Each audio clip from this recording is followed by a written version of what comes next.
Hi guys, I'm Maylin Dovan, certified athletic therapist and founder of Rehab-U Movement and Performance Therapy. I want to talk to you a little bit about some go-to tests for lumbopelvic hip function, useful for determining deadlift and squat capability.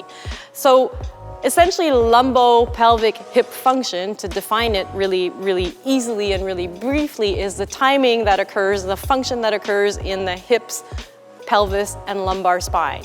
Okay, so what this helps tell you is whether people have good dissociation, because when we're squatting and deadlifting, we need to dissociate the movement at the hips, the movement at the pelvis, the movement at the lumbar spine.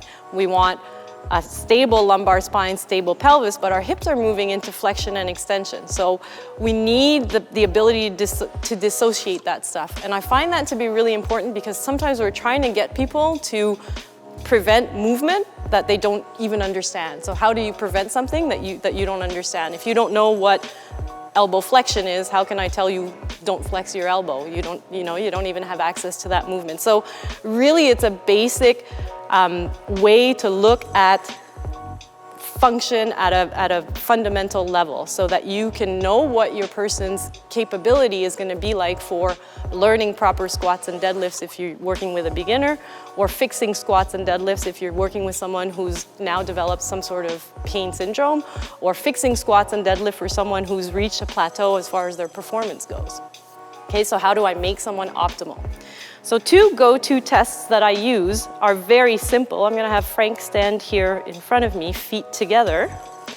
And what he's going to do, and we're gonna wanna get a side view here, is I'm just gonna get him to bend over, nice and relaxed, and touch the toes, and nice and relaxed. So what we're trying to see in this multi-segmental flexion test is, does he get a uniform curve? Do the hips tilt forward? Okay, does he get that anterior pelvic tilt? Do the hips shoot back a little? Come on back up for me, Frank. And then back down again, nice and slow.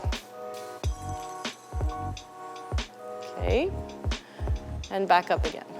So you see that instinctively, he doesn't let the hips hinge back a lot. If I tell him, let your hips hinge back a little bit more, then he's gonna get that nicer anterior tilt and lumbar curve. Good.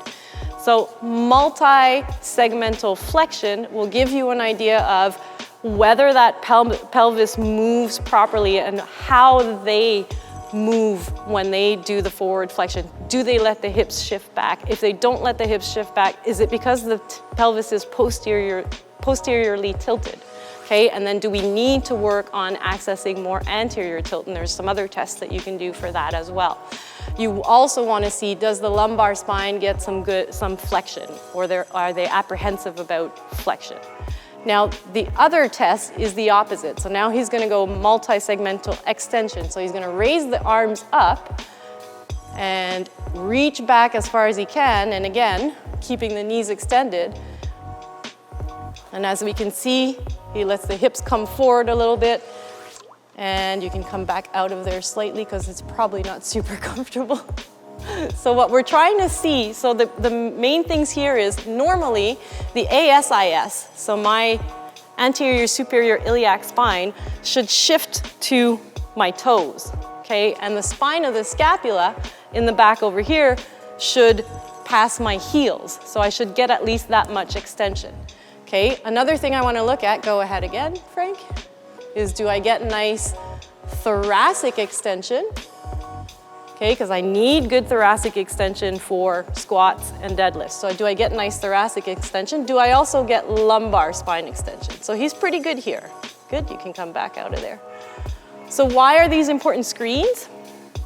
For one, and it's also important when you look at posture, but for one, if you have someone who doesn't have good lumbar spine extension, that may limit their capability for deadlifts a little bit more, okay? Because as I was saying before, if you want to control movement, you have to understand what the movement is. So if I need you to limit lumbar flexion, as in you're deadlifting and I don't want the lumbar spine to flex, so you need to create extension to prevent it from flexing, but you don't have good extension range of motion, it's going to be harder for you to resist flexion under load.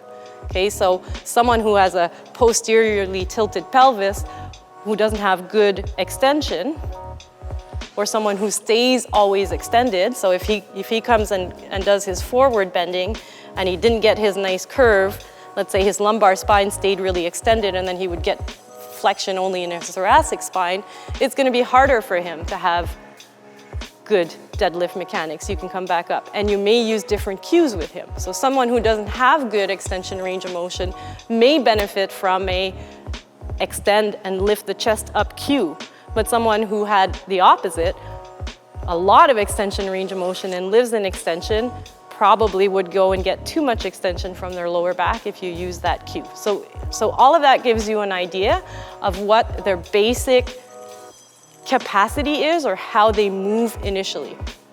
So again, as I was saying, these tests would be used in conjunction with a whole bunch of other tests. We want to look at lumbopelvic dissociation. We want to look at, are there soft tissue issues that might prevent capability or capacity? But the important thing is these are fundamental tests on how the lumbar spine and hips should move naturally. And if you don't have the natural movement, it becomes more difficult for you to limit the movement when you go into lifting. So fundamentals for me are, does it move like it should when I'm not loaded? Because when I'm loading it, I want to limit that movement. I want to control that movement. I can't control movement that I don't understand or don't have.